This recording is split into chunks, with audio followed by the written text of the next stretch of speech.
So hello दोस्तों, welcome back in my next blog. जैसा कि आपको पता ही है, हम जा रहे थे अल्मोड़ा और अल्मोड़ा के रास्ते में हमें दिख गया जागेश्वर धाम। तो फिर क्या, हमने अपनी बेल्ट बांध ली और हम निकल पड़े जागेश्वर धाम के लिए, यानी कि महादेव जी के दर्शन करने के लिए। जो आपने पिछले ब्लॉग में देख ही लिया था कि हमें अच्छे से जागेश्वर धाम जी के दर्शन हो गए। लेकिन जब हम जागेश्वर धाम जा रहे थे तो 1 किलोमीटर पहले ही हमें दिखे दंडेश्वर महादेव। तो हमने उसी टाइम डिसाइड किया था कि सबसे पहले हम दर्शन करेंगे जागेश्वर धाम के और उसके बाद हम वापसी में करेंगे दर्शन दंडेश्वर महादेव जी के। तो हो गया है टाइम अब दंडेश्वर महादेव जी के दर्शन का, यानी कि जागेश्वर धाम से वापसी का। और हम जिस रूट से आए थे हमें उसी रूट पे वापस चल के दर्शन मिलेंगे दंडेश्वर महादेव जी के। तो आइए चलते हैं, करते हैं दर्शन।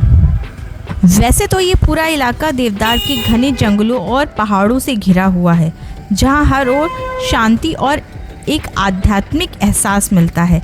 जब आप यहाँ पहुँचेंगे तो ऐसा लगता है जैसे समय ठहर गया हो। अब बात करते हैं इस मंदिर के इतिहास की, जहाँ हम जाने वाले हैं। दंडेश्वर महादेव मंदिर जागेश्वर समूह के मंदिरों में सबसे बड़ा मंदिर है। कहा जाता है कि ये मंदिर 9वीं से 10वीं शताब्दी के बीच कत्यूरी राजाओं के शासनकाल में बना था।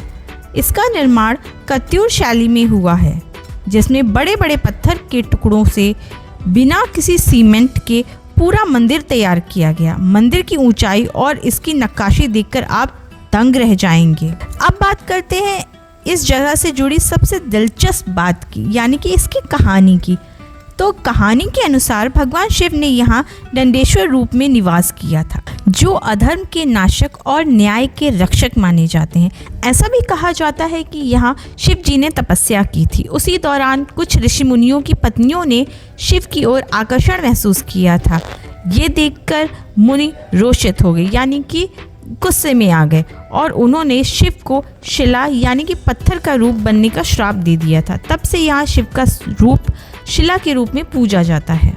यह मंदिर मुख्य मंदिर समूह जागेश्वर धाम का ही एक हिस्सा है, जिसमें 100 से अधिक छोटे बड़े मंदिर हैं। तो चलो चलते हैं मुख्य मंदिर की ओर।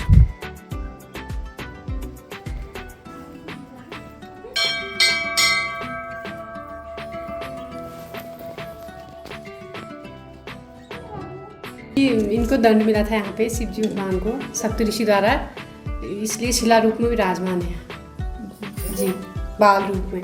बाल रूप, हाँ।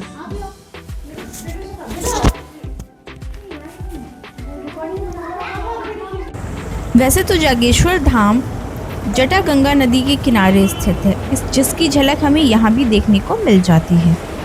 तो चलते हैं अब आगे की यात्रा पर। यहाँ का हो चुका है काम पूरा। अगर आपको इस वैली में कहीं भी स्टे करना है तो यहाँ भी आपको गेस्ट हाउस अवेलेबल हैं अच्छे खासे। आप यहाँ पे भी स्टे फुल ऑन कर सकते हैं और नेचर का लुत्फ़ उठा सकते हैं।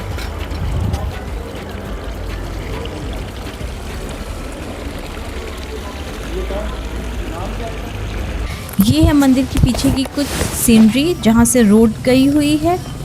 और यहाँ पे काफ़ी टूरिस्ट कम ही आते हैं दर्शन करने के लिए, कम लोग आते हैं, ज़्यादातर जागेश्वर धाम की तरफ ही जाते हैं।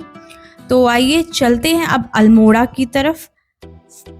तो फाइनली हम पहुँच चुके हैं अल्मोड़ा और हमने चेक इन कर लिया है अपने होटल में। यहाँ का गाइस व्यू देखिए, इतना प्यारा गाइस व्यू आपने कहीं देखा है?